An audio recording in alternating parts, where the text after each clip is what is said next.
Thank you everyone for joining us today for the third out of four of the Living Lab Ontario 2025 Research Forum series. My name is Samantha Earl-Goulet. I am the Climate Modelling Specialist at Ontario Soil and Crop, and today I'm going to sort of MC this event. I ask everyone if you want to introduce yourself using the chat and sort of maybe where you're from, what you're here for, what you're interested in learning about. We have people monitoring that. If you have any questions throughout today's session, feel free to put them in there or the Q&A session, and we'll have time to answer those. So today we have some awesome researchers and cooperators joining us to talk about their experience with the Living Lab program, focusing on our research goal of optimizing nitrogen management. I'm going to provide a bit of an overview of the Living Lab structure here in Ontario before we dive into really awesome panelists sort of presentations. For those who have joined us before, this introduction is going to be a bit the same, but I promise it will go fast. So, Living Lab is a nationwide project. It's made up of 14 total sites across the country, and this map sort of shows where they're located. Number 8 is Ontario, which is managed by Ontario Soil and Crop. Overall, Living Lab is a on-farm innovation project supported by research, and the overall goal is to really reduce greenhouse gas emissions and increase carbon sequestration on Canadian farms. Now, across Canada, there's a lot of variability in soil, climate, and farm management practices, and that is really why there's so many living labs to tackle that variability. Each living lab is made up of its own various field sites within each province, and each living lab has its own separate research goals to really work towards that nationwide effort. The Ontario Living Lab was started in 2023. The first field season was 2024. We just are wrapping up 2025 year 2 and starting to prepare for year 3. So really taking what we learnt from years 1 and 2 and seeing where we can change things to improve year 3. The Ontario Living Lab itself is made up of over 30 field sites, and that's each of those dots on this map represents one of our farm sites. And in total, there are 9 different research activities we're looking at. So today we're going to talk about our nitrogen management, looking at nitrification inhibitors and nitrogen loading rate. Last week, the cover cropping series looked at cover crop grazing and drone seeding cover crop. The first webinar of this series looked at that manure storage emission management. And next week, we're looking at marginal land, so a bit of that pollinator habitat, profit mapping, etc. Each field site has a farm cooperator, so it's their location. They're working with researchers, both with Agriculture and Agri-Food Canada, and also universities such as the University of Guelph and OSCIA, sorry about that, to collect data, understand how each of these research activities can be best applied to their specific system so that we can reduce those environmental impacts while still maintaining a productive system. The slide is just sort of a plug for next week. So next week's is the last of our 4-part series looking at managing marginal lands. It's a bit earlier, so it's over your lunch break. So 12:30 p.m. it starts, that's Eastern Standard Time. So if you want to join us for that, we'd love to have you there. And then I'm just going to note that each of these sessions is being recorded, and once all 4 parts are complete, we'll release those recordings for everyone to sort of have on file and view at their discretion. So before I jump into really today's session and hearing from our panelists, just a bit of housekeeping and the agenda. So we have 3 people joining us today. We have Craig Dury, an AAFC researcher. We have Aaron Delaporte from the University of Guelph, and Jennifer Dolman, one of our farm cooperators. Each person's going to give a wee presentation, 15 to 20 minutes, have a discussion. After each presentation, there will be a short time for questions, and I really recommend that you put any questions in either the chat or the Q&A section. And then at the end of all three presentations, we'll have sort of a larger Q&A period where there will be time for you to unmute, sort of ask any questions to any panelists you want. If you're after CEU credits or KSE credits, the QR codes are going to be provided at the end of the session. So that is sort of the introduction. Now we'll get into Craig Dury's presentation. So I'm going to stop sharing and ask Craig to share. And while he does that, I'll provide a bit of an introduction. So let me just pull up my introduction for Craig. Sorry, but I did not memorize it. So Dr. Craig Dury is a soil biochemist with Agriculture and Agri-Food Canada at the Harrow Research and Development Centre in Ontario. He obtained his Bachelor and Masters of Science at McGill University and his PhD in soil science from the University of Guelph. Craig's primary research focus is to develop soil and crop management practices to reduce nitrogen losses from agricultural soils while enhancing soil health and crop yields. Craig is a fellow and past president of the Canadian Society of Soil Science, and he has published 268 peer-reviewed papers. That is a lot. So I will mute myself, and Craig, you can take it away. Okay. First of all, can you see the title slide? I cannot. I can see your face. Okay. Maybe this. Somebody else has put maybe We're somebody in else. presenter mode for me. Presenter. So I'm good? I can see your notes on this side. Yeah, it's Okay. presenter mode. Okay, let's try something here. I'll stop and try this again. It'll look better. Let's try this one then. Let me know, please. There we go. Perfect. Okay. It's good. Sounds great. Thank you. So I'm going to focus in on a subset of the Living Lab farm trials that focus in on nitrogen management, and do want to acknowledge all the people who have helped, both this OSCIA as well as some internal people, Pam Jose, Pat Handyside, and Katie McGuire. So there are actually 14 different nitrogen trials across Ontario, everywhere up from Eastern Ontario down to the Southwest. I'm located in this bottom area around the Detroit area, or just south of Detroit, actually, in Essex County. And so what I'm going to be focusing in on is the trials where I have the most data on.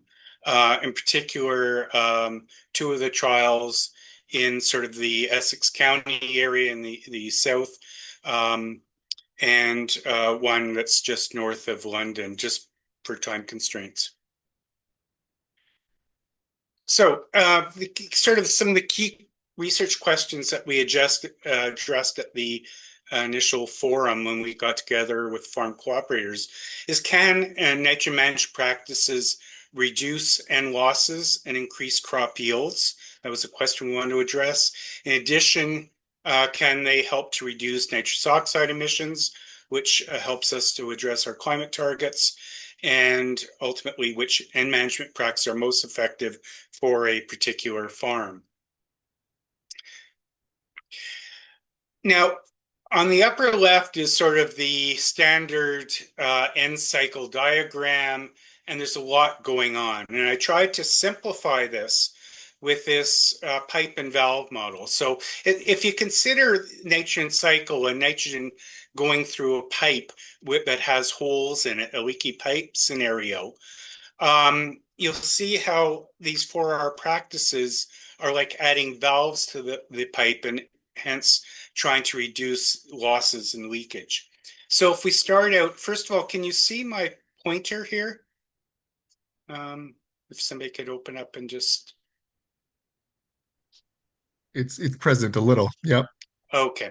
So if we start off with urea, and you're adding it to the soil, and the scenario is adding it to a pipe. The first thing that happens is urea hydrolyzes to ammonium.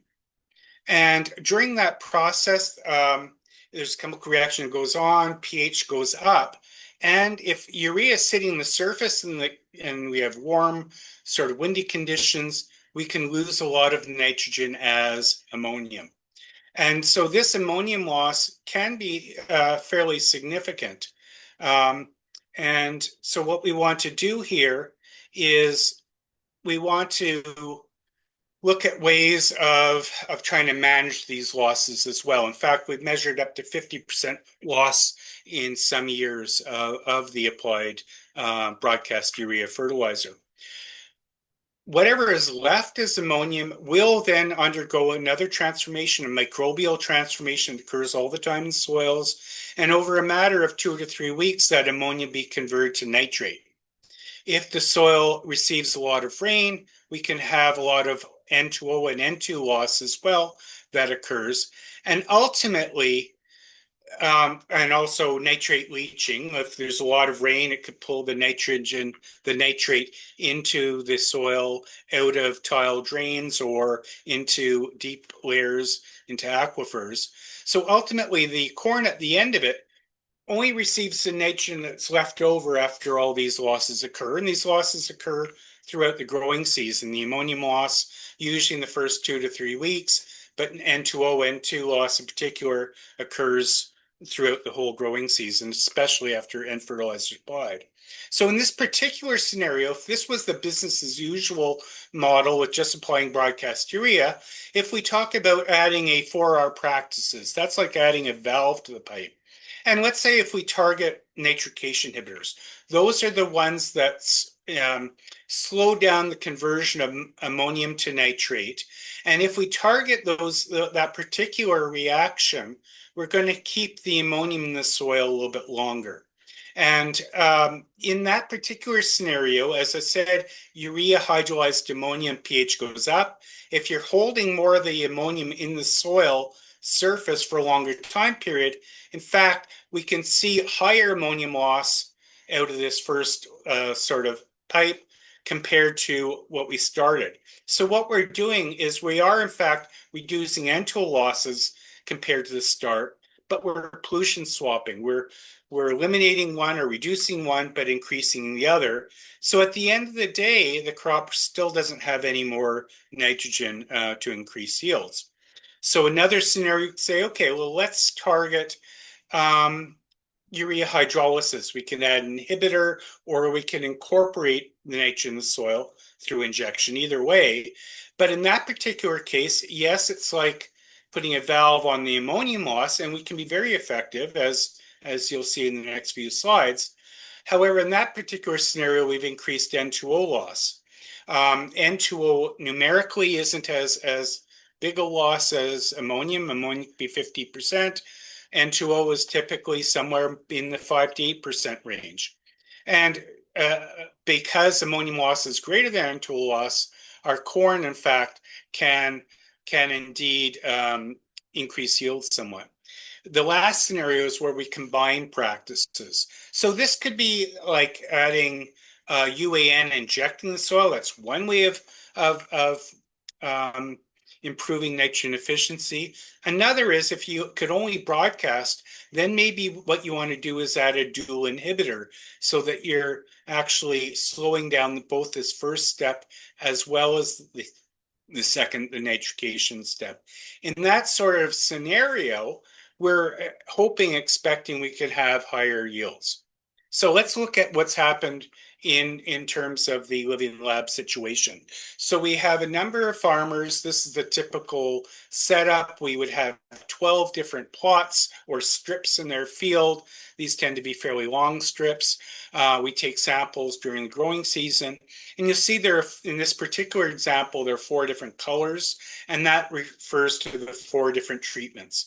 And there's generally a common theme amongst all the farms, but each farmer is using their specific operations. So they may the end treatments are tailored to their particular system. So we have 4 treatments that are replicated 3 times to give us some indication of the variability and effectiveness of these particular treatments. So I'm going to talk about one particular site, which is near the Harrow area. So in this particular one, they're looking at an 85% recommended rate, so 155 pounds of N, compared to their normal rate, which is 180 pounds. What we can see, first of all, is that with 155, this is the soil inorganic N in the season. We're side dressing usually early June. We could see the peak after a side dress application. We also see the green dots, which is the one with the inhibitor.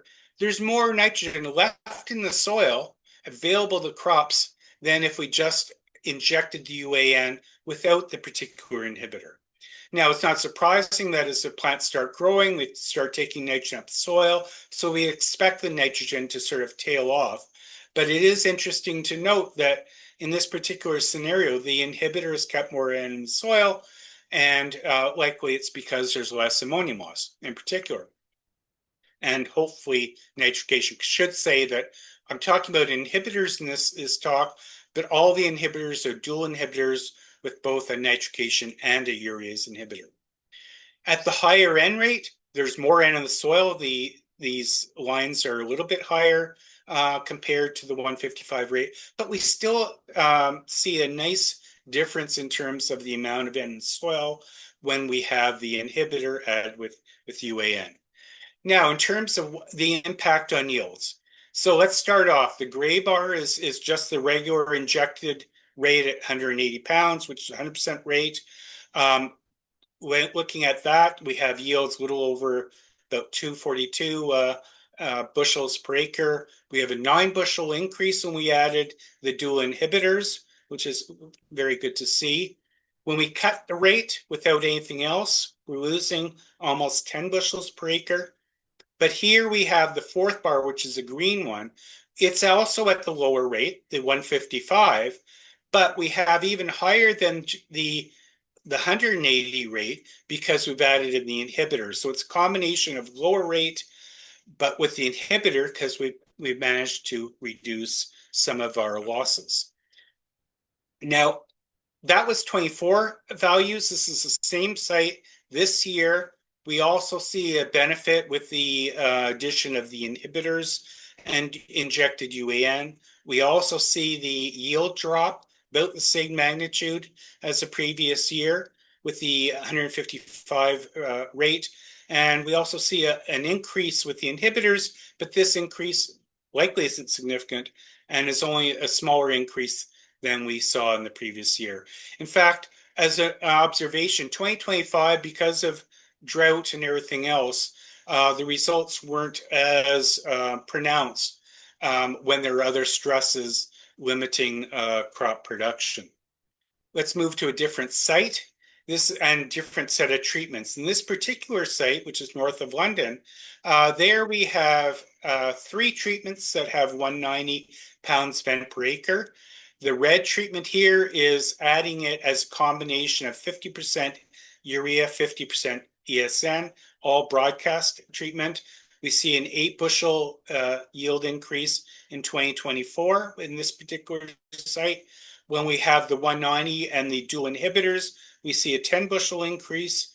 And actually, this one was a little bit surprising because we reduced rate and we still have a yield increase that's similar to the higher rates. And the reality is there's also field variability going on. And if you look at these error bars, these 3 aren't going to be significantly different. But the catch is that all of the treatments with ESN or inhibitor did outperform that of the broadcast urea. 2025, we also see the benefit of the urea ESN combination. They were added at 50-50 rate.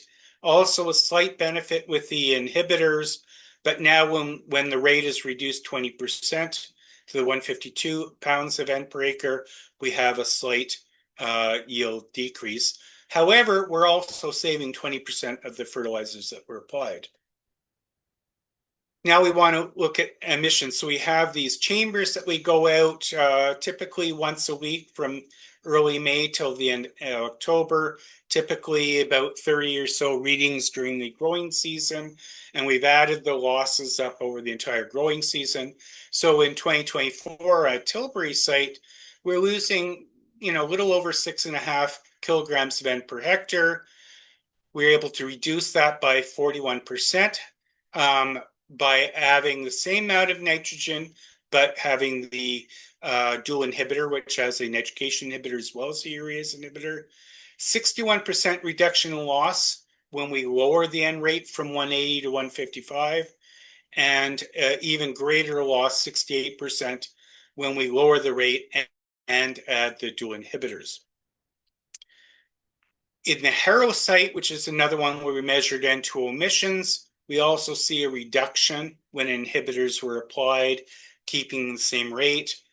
Further reduction when N rate was lowered, and now it's at the 85% rate. This next one was surprising. We still have a reduction compared to the initial, but I actually would have thought that this value should have been even lower.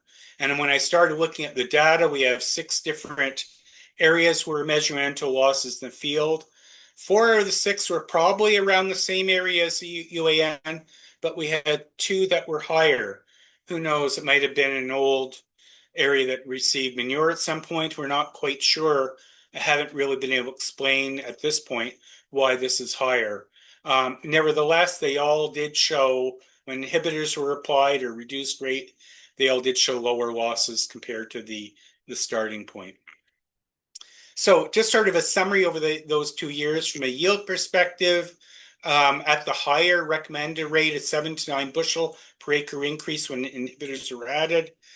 Even greater yield increase with inhibitors, 10 to 15, depending upon the year at the lower rate.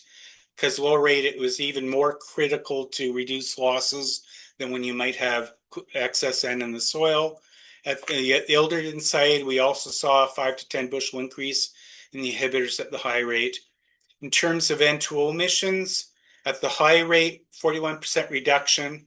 But when we reduce the rate, just reducing the rate on its own had a 61% reduction in emissions, which is actually even higher than I would have thought, but still really good to see. And the combination was 68. Now I've got probably 2 or 3 minutes left, and I just wanted to actually show you a little bit more complicated study, but one that I thought you might be interested in seeing. It's looking at N management with cover crops and inhibitors. This is from a study. You can see clearly differences between control and treated plots up on the upper left. We're comparing double injection slots in bare soil, double injection slots in soil that had a cereal rye cover crop. That actually, if you look at the bottom right, has done very well. And so in this particular study, we have a no cover crop versus cereal rye cover crop comparison with either broadcast urea or injected UAN. And again, we're looking at a control where there's no side dress N, or either one of the 2 sources, either broadcast urea or injected UAN. Similarly, those 2 N sources with the urease and nitrification inhibitor, and the inhibitors we're using were either Super U or Tribune. So in this study, we actually measured ammonium loss with wind tunnels. The average of 3 years, when urea was broadcast, we lost 52 out of 160 applied. That's almost a third of the N was lost in this 3-year period. When we had broadcast urea with the inhibitor, we reduced these losses by 44%. When we injected, we were able to reduce it by 95%. Injected with inhibitors, we eliminated loss. Now, the next 4 bars, and that'll be the same for the next couple slides, are with the cereal rye cover crop present. When cereal rye cover crop was present, just having that alone reduced emissions of volatilization loss by 19%, from 52 down to about 42. When inhibitors and broadcast urea was applied, so that's the Super U, 63% reduction in losses, and virtually 100% reduction in loss, ammonium loss, again with cover crops and injection with and without inhibitors. N2O emissions. Okay, what's quite interesting, we measure it with these chambers in this field site. And this is one of the field sites that I manage at Woodsley. What's the first thing that you can see is that broadcast urea N2O values are low, which is good. But the reason why it's good is because we've lost, as you saw, over 50 kilograms of N to ammonium volatilization with these treatments. So yes, there's lower loss, but it just means that there's less N in the soil. So where we've kept the N in the soil by almost eliminating ammonium loss, we had almost 9 kilograms of N per hectare lost in our injected UAN. Those losses were reduced by 33% with the dual inhibitor. If we compare the same two treatments, but now following a cereal rye cover crop, 27% reduction in loss and 35% reduction when we have cover crop, injected UAN, and the dual inhibitor. And lastly, yields. Concentrate on the first four bars for a minute. Going with broadcast urea versus Super U, a 3% yield increase, which is probably somewhere around 6 bushel or so per acre yield increase. Even higher just by going from broadcast urea to injection, that's the red bar, and a 16% increase when we actually have the dual inhibitors and injection.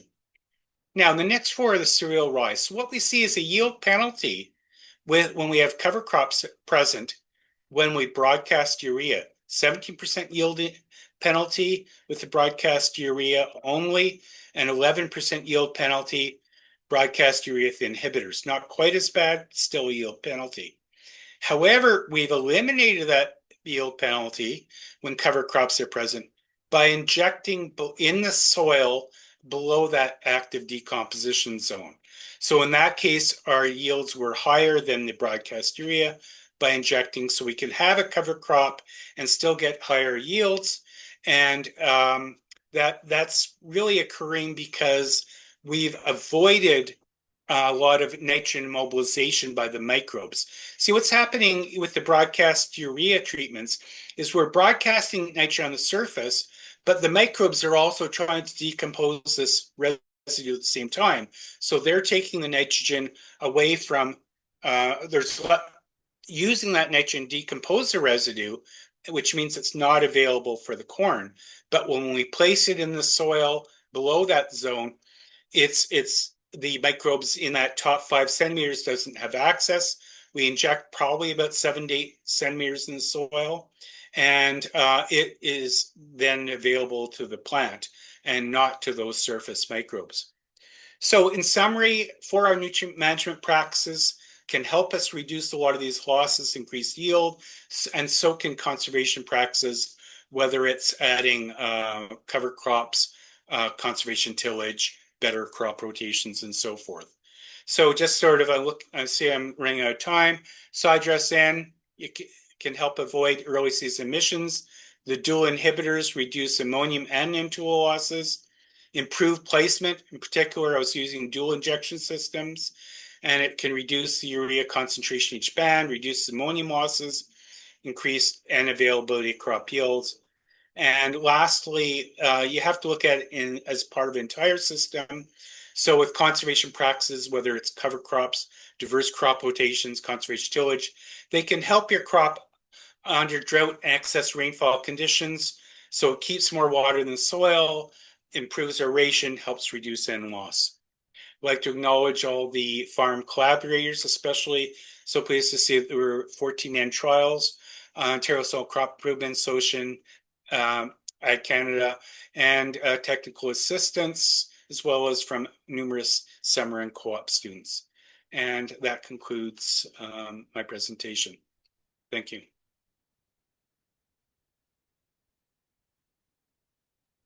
Awesome. Thank you, Craig. That was really fascinating. I think it was a really good insight into what's happening down there, especially around nitrogen management research. We have a few minutes for questions before the next presenter. So if anyone has any questions, feel free to put them in the chat or the Q&A section. While they're coming in, I'll start off with one. And I think to me, with it being part of the Living Labs program, what has been the biggest challenge for you in the last 2 years of the program with doing this research on farms? And is there anything that you plan on maybe needing editing leading into year 3, maybe with how projects are run or how we communicate with farmers, etc.? What's your... Yeah, challenges. I mean, I guess I see it more as opportunities rather than challenges. I found it really, quite invigorating and useful to collaborate with so many different farmers, hear their perspective, how they're managing and what we can do to tweak their practices. And I should start out by saying a lot of these collaborators are already doing a lot of the BMPs. So we're just sort of trying to get a little bit more out of our nutrients than what they're already doing. I think the challenge is more has to do with field variability, if anything else. Now I have chosen the sites that I have more data on, but to be quite fair, we also have some sites where we may not have had yield responses. And Aaron will talk about this in the economic one. And that could be for a number of reasons. Like, for instance, in last year in particular, we had one new site start up, and yet it experienced drought at a critical time period, and that dictated yield. So yes, I mean, it'd be great if we can control weather, but when drought is impacting yields, another farmer planted and had 3 inches of rain and basically had to replant early June. Again, that sort of dictate what goes on in terms of crop production and can be a limitation. So it's a combination of just one other example. We had one farm site where it looked as if it would be fairly uniform across the field. We did take soil samples. We started the study, and then as the data came out, it looked like the soils in the middle of the field, and those S6 to 8 or 9 strips was very different from the soil in the first strips, and that impacted the water availability, the crop growth, and therefore it sort of masked some of the treatment comparisons. So really, the field variability and weather are the biggest challenges. And unfortunately, at this point, we can't control the weather. In terms of field variability, try to, especially when you have these large plot sizes, trying to find fields that are a little bit more uniform so they could really concentrate on the treatments. I think that would be what we want to do going forward. Okay. No, it's really interesting. I see a question in the Q&A section. Somebody's wondering, did you notice any difference in nitrous oxide emissions between injected and broadcast nitrogen applications? Okay, so the treatments or the sites where we were measuring N2O emissions. Now, David Peltzer has different sites. I don't have access to his data. But the 2 sites that I was monitoring, or rather, to be fair, Katie was monitoring with the Lycor, throughout the growing season. Yeah. Both of them, the farmers were already injecting in, so we didn't have the injection versus broadcast comparison. So I'm not sure we can reach out to David afterwards and find out if he had comparisons between broadcast injected. But the farmers that we use for the sites that are close by already were using injections. So we didn't have those comparisons for N2O anyways. Yeah, maybe it's something we can look into moving forward. Another one, is there any known long-term negative effects from inhibitors? And this actually links into a third question, which can inhibitors do their job almost too well? And is there a risk that they could starve like a corn plant from available nitrogen? Okay. So let's talk about the first one. In terms of inhibitors working too long. So we're starting to get some information on the impact on microbes. And that's in some of our studies, not the living labs, but the field study that I just showed you the last 3 or 4 slides. Laurie Phillips is actually looking at different microbial populations, and she can see how those populations change at the beginning of the season, or I should say, change shortly after the fertilizer is applied, and she tracks it through the season. And for the most part, I don't want to summarize her work. I mean, she should, and she's still actually collecting data, and so it's, we don't have the definitive numbers yet, but it appears that there is an effect that will last, a matter of weeks. But by the time we're sort of a couple months in, then those effects tend to disappear as the inhibitors break down and so forth. Like as an example, one of the inhibitors, DCD, if it's used, it breaks down completely to ammonium and CO2, so it won't be there after a certain time period. So we are getting some information. I'm not aware of any long-term effects. I mean, the effects we anticipate seeing are really over a matter of weeks or a month or two. And your last question talks about, can inhibitors work too well?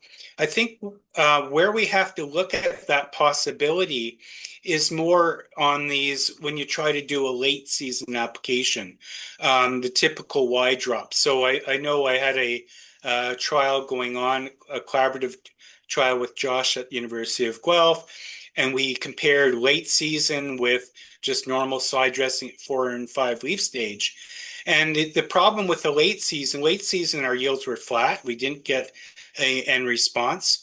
So what happens there with late season application, the nitrogen, especially if it's added when you have 3-meter high, 10 feet corn. Well, I don't know if it's 10 feet, but when we had corn and we're applying it at the 10 to 12 leaf stage, it's a lot taller. So we're only able to apply it as a surface. And if you don't get a lot of rain, that nitrogen is sitting at the surface, and the roots may not have access. So if we were to add inhibitors in those scenarios, it would keep it on the surface longer. So I guess it's just to be cautious for the late season application. You may be wanting to probably not add a nitrification inhibitor and just look at a urease inhibitor to keep the N in the soil. Having said that, from what I've seen, at least when we compared it over a couple of years, it looked like the side dress application at 4 to 5 leaf stage outperformed the late season application considerably. The late season just was too late, especially in years where we didn't get a lot of rain to move that N into the soil to where the roots are. That's good to know. Thank you. Now, I noticed there's a few more questions in the chat, but I'm also aware of time. So we're going to move on to Aaron's presentation. Thank you, Craig. And I'm just going to remind everyone we can link back to more questions at the end of the session. So while Aaron shares his screen, I'll give a bit of an introduction. So Dr. Aaron Delaporte is a senior research associate in the Department of Food, Agriculture and Resource Economics at the University of Guelph. His research program examines the environmental and economic trade-offs of innovative agricultural best management practice adoption using spatial bioeconomic and transportation modelling. With Living Labs Ontario, he is examining the cost and benefit of the adoption of 4R nitrogen practices, drone-seeded cover crops, manure management, and cover crop grazing. Thank you for joining us, Aaron, and I'll let you take it away. Right, Sam. So today I'm going to be talking about optimizing nitrogen management from the sort of financial perspective to kind of, bring that additional layer to sort of what Craig was talking about. And I think just to preview a bit, I think we're really talking about optimizing nitrogen management in the sense of, you can depending on sort of how the trials are structured, maybe the plant needs more, maybe it needs less. It just kind of depends on the year. So this is a brief overview. First, very quickly look at some of those and the end management practices that are kind of in the trial, as Craig was talking about. And then we'll talk about the way that I sort of did this financial analysis, which primarily involves partial budgeting, and then in order to calculate some different performance metrics. We'll look at sort of end trial results, focusing sort of on some of the specific farms that we have in the set. I'll look at some preliminary statistics and then talk about some possible conclusions. So, as sort of Craig talked about, we have a good coverage of 4R practices. But sort of the key ones that we'll kind of examine today tend to lean towards the N rate and the use of inhibitors. So we do also have in the trial some information about the difference between UAN and urea, as we saw a little bit come out in Craig's presentation, at least particularly in the theory part. There was also a little bit of placement. One person looked at sort of injection versus Y drops at side dress. And there was one trial that kind of looked a little bit at in season versus pre-plant, so the timing of an application. So the methods that I use for this analysis, the main one is partial budgeting. So basically, I'm going to look at what the changes in costs and benefits from the baseline are. Each farm had a control, what they usually did. The baseline in this case was the lowest cost practice, and then a couple of additional treatments typically. So the main sort of categories or the information that's sort of critical for this analysis is the yield, particularly the price of corn. In this case, we assumed a generic price of corn. The changes in cost, these were often farm specific. So how much did additional N cost, or what were the N savings? What did the inhibitors cost? We're going to use that information, that partial budget, to calculate the change in net return. And we're also going to look at sort of a simple ROI calculation, where ROI in this case, the return on investment, is that change in net return divided by the change in cost. So the bang for your buck, if you will. And finally, looking at some statistical analysis of some of the broader trends, trying to put it together, keeping in mind we only really have 13 data points with 4 different treatments. So we don't quite have the data yet for sort of what I would call a particularly robust statistical analysis. So we'll just sort of consider each farm on a case-by-case basis. So this is kind of what a case study might look like so we have this is farm 1 in our data set. We're looking at 2024 data because sort of the most recent field season, we're kind of gathering that data now. So this is from the growing season in 2024. In this particular case, it was an N trial with and without inhibitors. So a high N rate, a low N rate, and yes or no on inhibitor use. And we can see here, sort of in the change in net return line, the highest change in net return was an additional $111 for using a higher N rate and an inhibitor. But in this specific case, the ROI was a slightly different result, basically because you could use sort of a lower cost action, which was just using the inhibitor, and get a reasonable change in yield, resulting in still a positive net return and a higher relative to your profit increase change in cost. So, like I say, a little bit split. We see this as one kind of example where sort of the net return metric might have a different sort of consequence for decision making than if you're using an ROI metric. So in the second farm we'll look at here, same concept, high-low N rate, yes or no on inhibitors. But on this particular farm in this particular year, and this ID2 actually aligns with the Harrow site that Craig was talking about.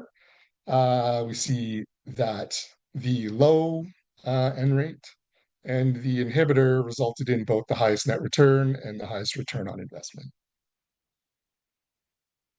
So this is farm 5. This one aligns with the Ilderton site that Craig was talking about earlier. So in this one, we had the ESN sort of versus uh, the lock inhibitor compared to a baseline that included inhibitors but a lower N rate. And here, from a financial perspective, even though we observed some, oh, this one had the highest yield too. In this case, we wanted to not just use the inhibitor, not the higher N rate. So, and that aligned for both the net return and the ROI, technically. Then we kind of have another sort of a different kind of example, I would say, farm number 7. In this case, we see a trend where for both the highest net return and the highest return on investment, we see the higher N rate without the inhibitor happens to be what is the best sort of from a financial standpoint, which maximizes profit, if you will. But you see very much that the difference in yields is small.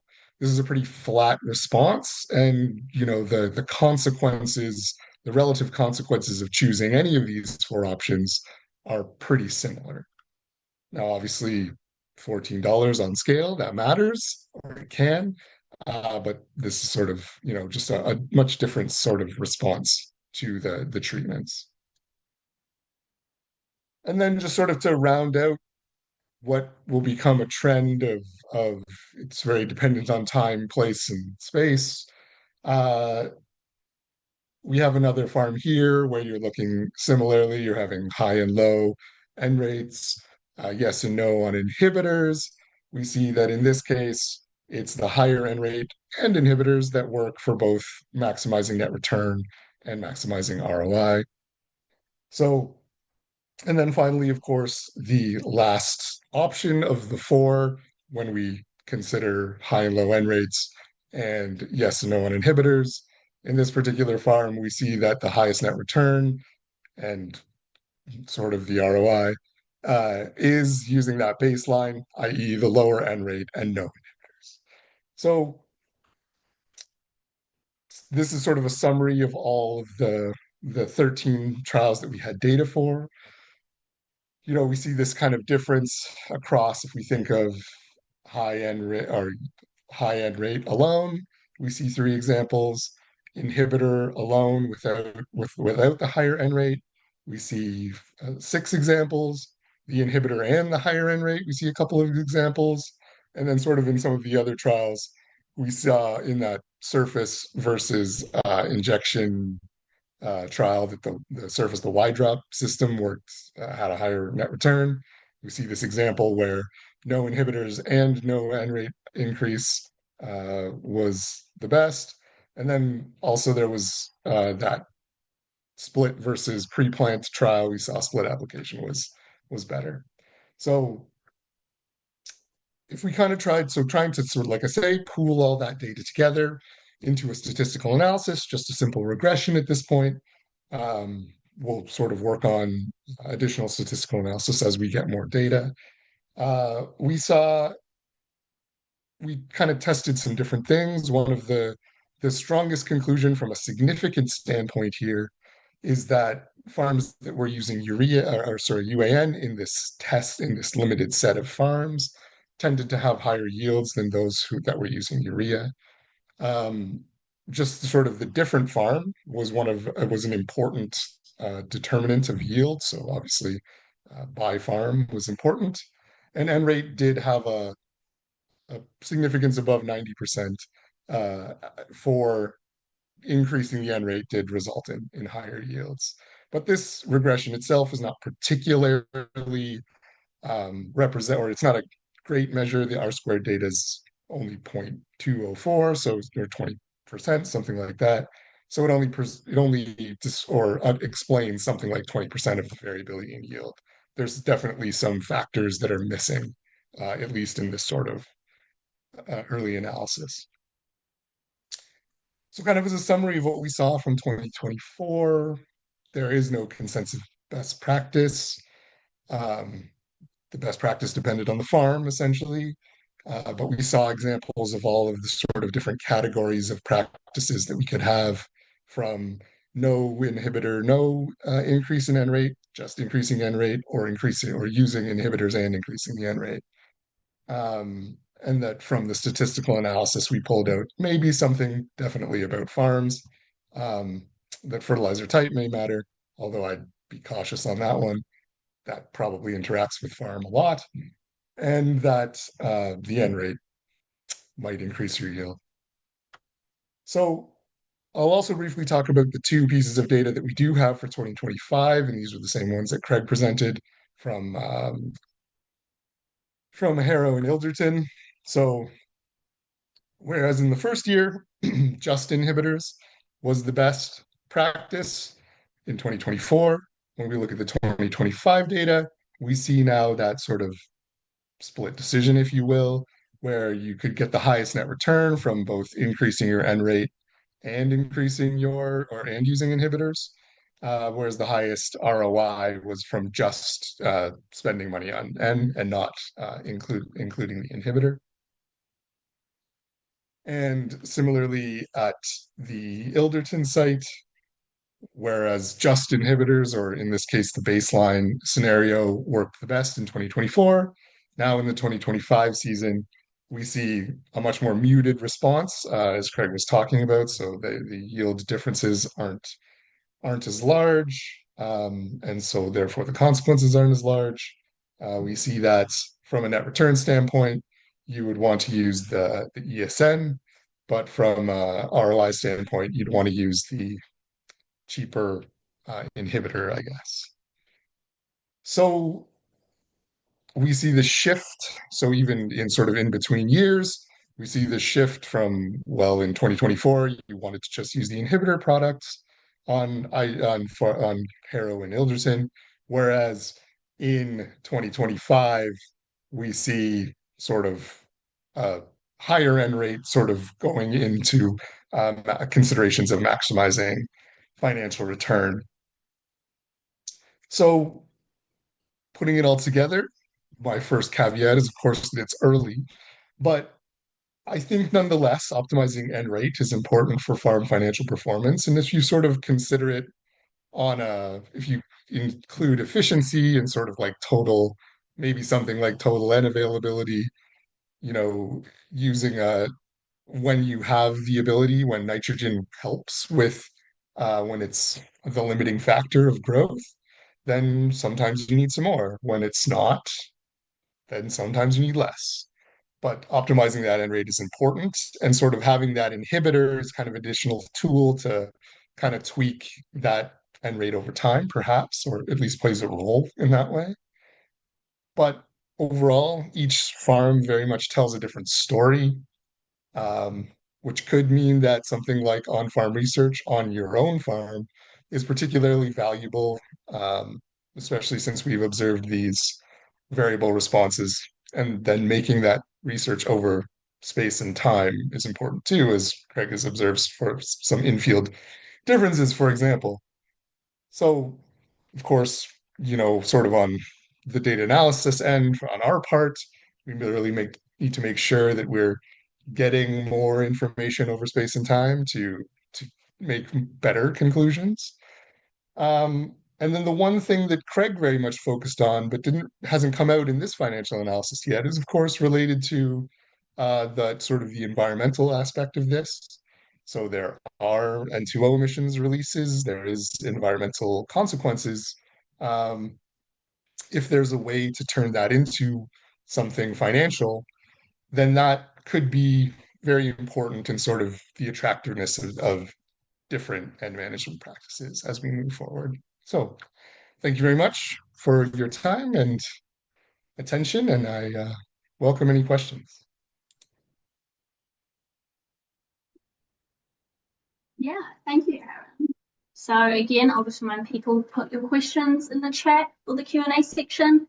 We probably have time for maybe one question, and then we'll jump to Jennifer and we'll come back at the end. I currently don't see any questions, but I have one. So in the situations, there were a couple of them where If we looked at the net return, it indicated a different sort of treatment than the ROI. So in that situation, I guess which one is there like a favorable one to go with? That gives a bit of a mixed answers. So what would you maybe recommend or lean towards? Yeah, so in the conversations that I've had in the living lab, so oftentimes in my analysis, I often focus on the change in net return. Mhm. But farmers, the feedback I've gotten primarily is that they work off of something like ROI. And of course, there's additional risk when you sort of chase higher net returns by increasing your costs, right? So, sometimes the better choice for different people, it depends a bit on your risk aversion, on sort of your on-farm experiences. Like if you can make a simple change, a cheap change, to make a large impact, then maybe that makes more sense. If you're chasing every penny, then maybe you need to spend money to make money, some concept like that. So, I would not say like both approaches have their strengths and weaknesses, and sort of it depends on your risk tolerance, your just what you're comfortable with, right? So, Yeah. uh, yeah. Okay, thank you. We'll move on to Jennifer's presentation and then we will circle back round and follow up with some more questions near the end. But thank you so much. So I'm going to both Craig and Aaron really gave some valuable insight into the research work happening in the Living Labs program. And now our last guest is Jennifer Dolman, one of the farm cooperators for the project. So I'm going to read her introduction before we jump into some Q&As. So Jennifer is an enthusiastic farmer, agronomist, beekeeper, environmental steward, and mum from the Upper Ottawa Valley. Jennifer farms with her husband in Renfrew County, an hour northwest of Ottawa. Science and sustainability are the core of their farming practices with an emphasis on farm-based research. They host not only a Living Labs project, but also an on-farm research trial with Ontario Soil and Crop. Jennifer is a graduate from the University of Guelph with a degree in agricultural science. Throughout her studies, she emphasised agronomy and communications. She's also an independent Ontario certified crop advisor with a nutrient management specialty and an educator at Algonquin College's agribusiness diploma program. Jennifer's farm boasts a diverse crop rotation that includes traditional grains and oilseeds such as corn, wheat, and soybeans, but also canola and forages. Good soil health is critical to the farm's success. They're early adopters of no-till and reduced tillage practices, and for the benefit of soil structure and water quality. Cover crops and honeybees have also been recent additions to the farm to complete the diverse rotation. So thank you for joining us today, Jennifer, to talk about your farm and sort of experience with the Living Lab program from a cooperator's point of view. It was a very impressive introduction that really highlights all the different programs and practices that you utilize. And I guess my first question is maybe can you tell us a bit more about your farm history, maybe how long you've been in the area, who's involved in running the farm, maybe a bit more detail about these diverse crop rotations. Yeah, I'm like, wow, that is a really long introduction. I don't need to talk today. So it was great. I appreciate it, especially with your accent. It makes it so much more fun to listen to. Yeah, I started farming. I graduated in 03 from U of G, and officially I took on like ownership in the family farm with my parents and my partner in 2006 when I got married. We farmed with my parents until 2018, and now my partner and I farm on our own, although we still put in my parents' crop and we look after the pest management. They're just separate businesses, and we have one very amazing employee who likes to just be an operator, which is fine because as you can tell, I can be a reasonable operator, but he's better at that, and I'm better at the books and the field scouting. So we all kind of play to our strengths and cross train. We used to, when I farmed with my parents, we were also seed producers. So like my grandfather's in the Ontario Agricultural Hall of Fame for his work in helping develop the seed industry. And I do miss that once we left. So our rotation isn't as diverse as I would like, but we do have both winter and spring canola and a lot of spring cereals, and cover crops have been an interesting adaptation to that. And it complements the bees actually quite nicely. Yeah, no, that's so cool. And I guess how you obviously have always been really interested in all these different, practices and really focusing and emphasizing soil health. So then that might have been the segue, but I guess what was the moment and sort of what got you involved in the Living Lab project and being interested in joining as a farm cooperator for this initiative? So I'm a little bit persistent, like a perennial weed, maybe. So Renfrew County is a very underserviced area. And I'm very tenacious. And so it was really neat because we have done a lot with our local soil and crop, mostly just self-led. But we were very fortunate to be on part of the on-farm program. And it was really great to be working with there's great staff with the Ontario Soils Working Group who manage that. And so when the opportunity came up, I was really in there. I'm like, you need to make sure that you have Eastern Ontario represented.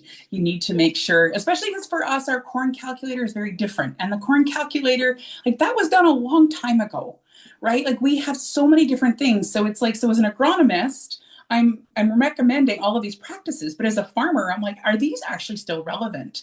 And then we see policy, and a lot of policy is well intended, but good intentions don't make mortgage payments.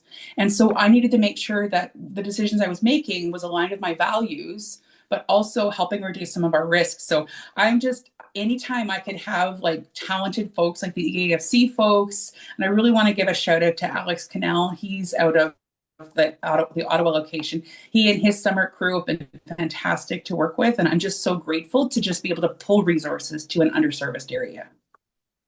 For sure. Yeah, I think that's it's a cool opportunity to really get everyone in one place and focusing on sort of all these different elements.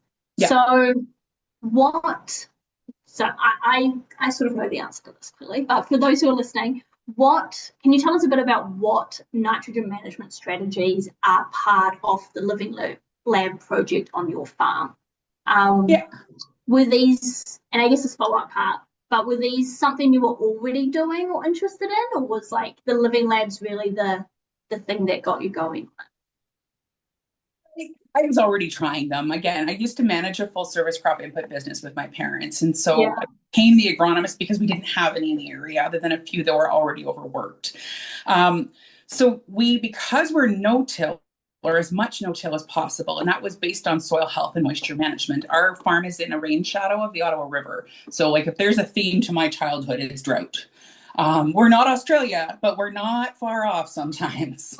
And so for us, it's always been the underlying theme is how can I make it so that our soils are more resilient? How can I make it that they're more healthy? When we do get rain, how do we keep the rain? How do we make it so that the roots can be strong and healthy? And so I was aware of the N-inhibitors. I was keen to try them. Running a fertilizer blend plant when I first started, they really gum up a system and they stink and operators are tired and exhausted. So like you really have to make sure you're doing this for the right reasons and not just lip service, because there is going to be resistance just from the practicality point of view of how these are applied.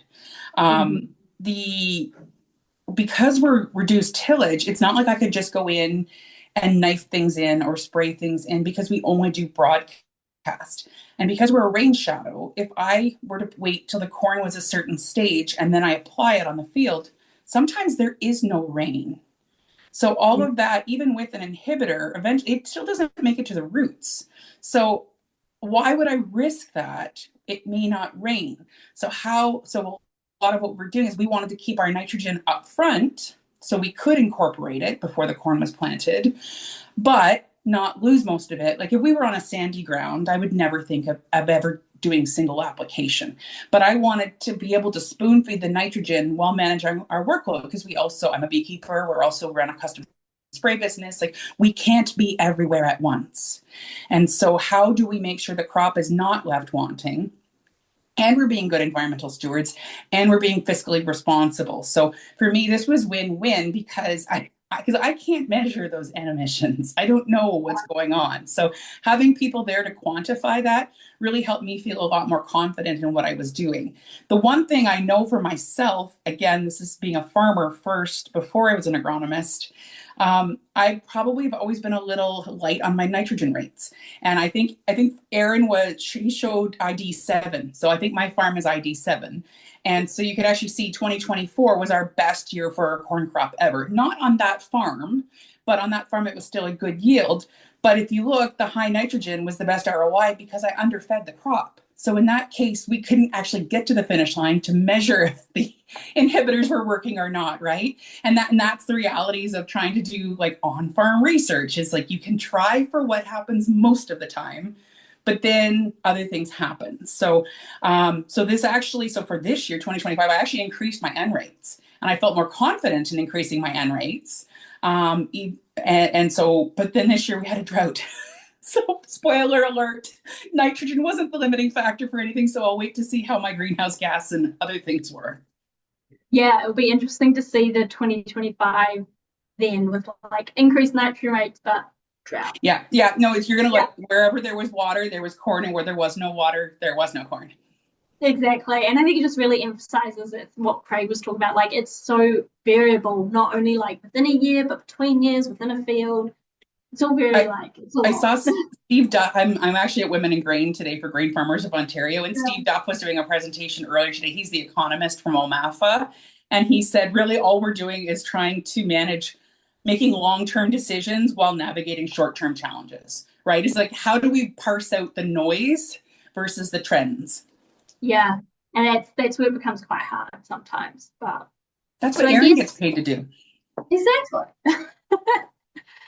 So with the project, obviously now you've always done a bit of on-farm research, you have these trials, but now we have, you've got AFC researchers coming in, you have OSCIA staff sort of asking for different data. How does it impact the operation of your farm, or like how do you manage now having you have people coming in this day to collect data, and then you have Owen on a call wanting data? Like how do you manage that, and how does it ever become sort of a limiting factor to your management on a wider level?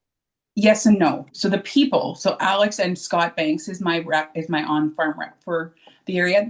Alex and Scott are very adaptive, and they respond well to our farm's needs. They're the easy button. Trying to get my own farm to get all this stuff set up, if my partner and I get divorced, it will be over plots, not necessarily Living Lab's fault. But it will be, and this year was a perfect example. Was that we got the Living Labs plot in that because last year it wasn't our best crop because we weren't able to get to it early enough, and in that case it was because we were waiting for the Living Labs folks to soil sample. So it actually did delay things a bit. This year they were able to come in a little earlier, and we were able to get that done. But because we were so focused on getting the Living Lab plot in, it does take more time when there's only 3 of us. There were fields we didn't get to, and the corn that went in late did not make grade.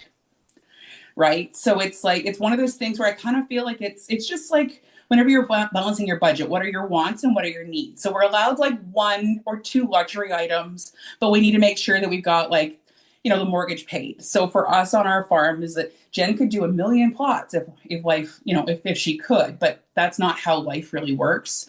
So for us is we're trying to be strategic about which plots are we doing because there's a good return on investment. So right now, because we're Living Labs cooperators, that's the priority. And then once that ends, then we're going to figure out, I think for us, and I think you'll be asking about that later, but where are we going next? Because I think we're going to find on our farms, and is that if we're doing all of these best management practices together, they can all mitigate, and there's no one silver bullet, which is really no fun when people want to see like the Donald Trump, and this is what makes us millions of dollars. But reality is it's not sexy, but that's why we keep working on all of these BMPs in tandem. For sure. Yeah. And I guess it becomes a thing of like, okay, we're constantly dealing with this variability that's happening day to day, and then we have all these other things happening. Like, how do we really, like you were saying, like look beyond the short term and into, okay, what long term, what is working? So So fertilizer is expensive, so I don't mind doing yeah, fertilizer analysis, because yeah. then if I can change my rates, then I can improve my profitability, and then maybe I don't have to work so hard. Mm-hmm. Yeah, no, exactly. And with being part of the Living Lab project, is there something that you've maybe learned or been able to sort of understand more about your system, and something that's come to light with having, now you have greenhouse gas emission data and so, you know, all this extra stuff that has made you go like, have you had like an aha moment or like something come? For me, a lot of this is about credibility. As farmers, and again, like, it's funny, and I know this is not really meant for this point, but as farmers, we are part of a big ecosystem. And right now, a lot of farm profitability is determined by policy, geopolitical policy, but it had been environmental policy. And the thing is that good intentions don't pay bills.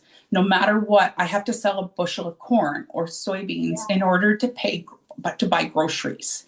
And so for me, I want to be a good steward to the environment. I want to do everything I can to be as, you know, a good, to be part of a healthy ecosystem. But at the same time, I need to see that it's not just our family sacrificing for a greater good that doesn't actually really measure anything. So for me, a lot of this is actually seeing that data. And again, even the nuances of me talking about the trade-offs. It's like, if I split up, I'm being a good producer. But if it's not incorporated by rain, I'm not a good producer and I'm not fiscally responsible. So, you know, sometimes farming is like parenting. What's the least worst decision I can make today? And this has been great because I have regionally relevant data. And now my neighbors can see regionally relevant data, because when it's just Harrow or just Ottawa or just Guelph, which are all great, but they're very different than our ecosystem. Yeah, they are. Yeah, and I think that's sort of the cool thing about the Living Labs program, is there's this really focus on getting wide variety as much as possible beyond those standard research sites that exist. Yeah. And I guess my last question, sort of as part of our discussion, is you mentioned that going off the 2024 data and into 2025, you increased your nitrogen, right? But then obviously, what is anything you plan on, maybe like as part of the co-development process of Living Labs? Is there anything you plan on changing entering into our third year into 2026? I think I'm going to keep everything exactly the same, because we definitely were right on track. One thing that was interesting this year, though, and thankfully it didn't affect my Living Labs, not all inhibitors are created equal. So we've been using a dual inhibitor. We have some changes in our landscape locally of what companies we can access our fertilizer from, who is affordable, and whether or not they will even carry these products. So I put in my order like this time last year, and unfortunately, and again, thankfully, the Living Labs field wasn't affected. But one of my other farms, because it happened to be that we could roll on a weekend, well, that that fertilizer plant wasn't open. So they brought it from another one. So even though I paid for a dual inhibitor, it wasn't until I'd applied it to the field and I realized that it was only a urease inhibitor. So again, we can have the best of intentions, but life happens. Yeah. And again, you can't expect a fertilizer company, because there are so many on the market and they aren't all equal. Farmers are not necessarily, they don't necessarily know which ones they can work with and which ones they can't. The one I've chosen to work with is, I have a friend who used to work for this business, and I believe in their product. I've seen data on it. But it's tough when it's the Wild West right now of, you know, and again, we're really talking commodities when it comes to fertilizer. So a lot of this really ties back to like actually having the right product at the right rate, at the right time, in the right place. Yeah, the 4 R's. That's all what it turns back to. Yeah, well, no, I think it's really interesting, like being able to talk to you as sort of a producer who has agreed and to host these on-farm trials and have people come in and really get that data and see what your sort of point of view is.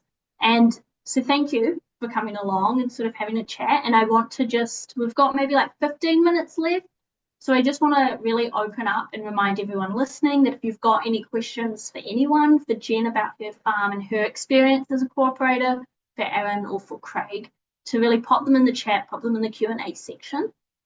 I am going to sort of open up a question to all three of you, and you can jump on at whatever point. So if Aaron and Craig want to put their cameras on, and we can have that discussion.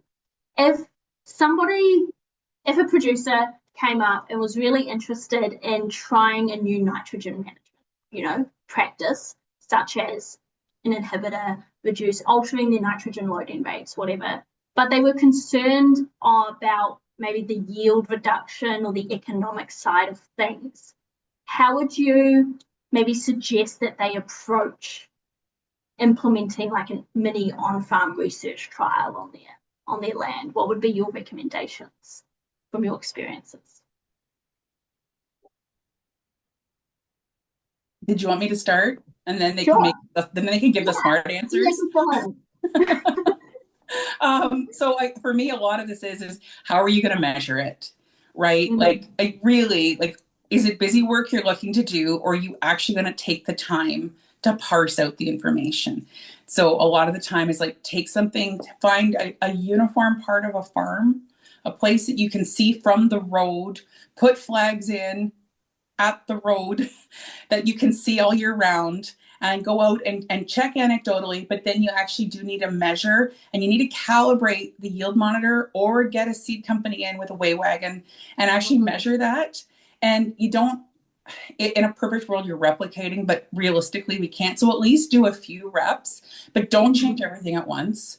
Don't spend a whole bunch of money, and talk to other farmers that are doing it too and see what's worked for them. Yeah, thank you. Craig? Yeah, I really couldn't say it better. I mean, like you really hit it on the nose. Having a uniform field to start out with. So that's not just being uniform, i.e., the same topography. It's also the knowledge of it. You would know, from sampling time and time again what the soils are like. Try to make sure that the area that you're comparing is all fairly similar or as similar as possible, which is really what you said, John. And then the other aspect is only, if you're going to change your practice, add an inhibitor, reduce the rates, or that combination of the two, or inject versus broadcast, just try it on several smaller strips, get comfortable with it, the new practice, what's involved, and then sort of prove to yourself that it works.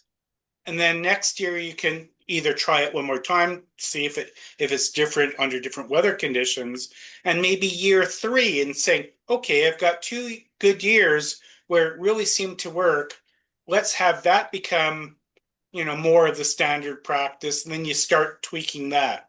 So it's not a one-step process, and I don't have to, tell any producer that this is what the reality is that they face every day and every year. So you just sort of slowly do it. You minimize the risk by just doing it on small areas, get comfortable with it, prove it to yourself, adopt it, and then move forward. And So don't the only change 15 things follow at once. exactly the only follow on I have on that small advice is, I guess, a little bit of a specific piece for this specific sort of thing we've been looking at, the N rates and inhibitors. Theoretically, we want to lower the N rate when we add an inhibitor. And one way to do that is to literally take what you think the inhibitor will cost you, lower your N rate by that value, apply the inhibitor, and that's a pretty good starting place to keep your cost the same and see what might happen on those small areas that you tested out. Yeah, I think that's all. Yeah, it's all good advice. And I think I really like what Jen was saying that she heard earlier about like not letting the short-term challenges that come up really impact the long term there. So we have a question. Has similar research looking at, I guess, nitrogen management been done in a horticultural crop setting in Ontario? Can any of you speak to that?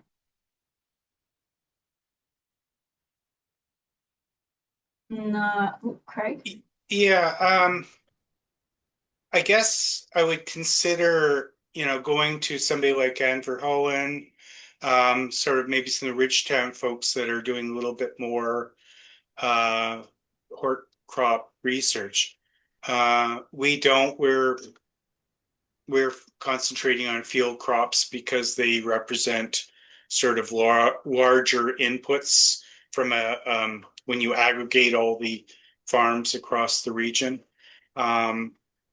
But yeah, Laura Vineyard, perhaps, and for Holland, those would be good people to check with, but I'm not aware of any hort research looking specifically at inhibitors.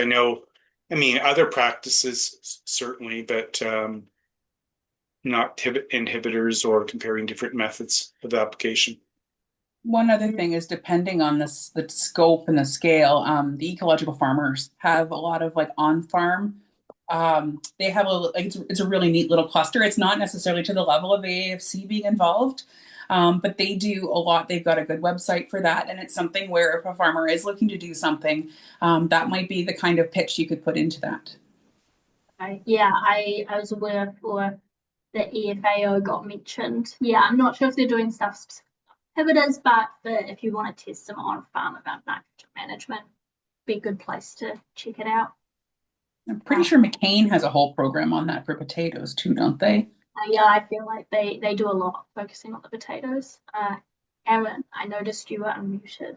Did you have a comment? Yeah, so I was just following up on what Craig was saying. Laura Vineyard, with her, we did some financial analysis of tomatoes, field tomatoes, with cover crops and N rate changes. So not with inhibitors, but we have done some field tomato management practice work. Awesome. Yeah, and then I think the EFAO link, if anyone's interested in their work with living labs, has been put in the chat. So I see, let me see. Oh, we have another question. We'll finish this off and then we're reaching our time, I think. But this one's specifically regarding Niagara, where permanent cover crops are grown in an area below escarpment. So it's not necessarily a question, but I think it has to do with that horticultural crop. So maybe for those interested looking into there. But so I think that sort of wraps us up for today. I think it's been very interesting hearing about the research element, a bit of the economics that support the sort of on-farm research, and then Jennifer's sort of role and experience as a cooperator. So I just want to say thank you to all three of you for joining us today. It's been very insightful, very interesting. We're gonna also, we have our slide with all our core partners and collaborators who support the Living Lab project. So this is just to recognise all of them and their role and say thank you to everyone who helps out and supports all of this research. It's really interesting. And this webinar will be uploaded and the recording will be made available to everyone in a couple of weeks once the series is complete. A reminder to join next week at 12:30 over your lunch break to learn about managing marginal lands, work that has been being done for Living Labs Ontario. So thank you everyone and have a good rest of the day and don't get trapped in the snow.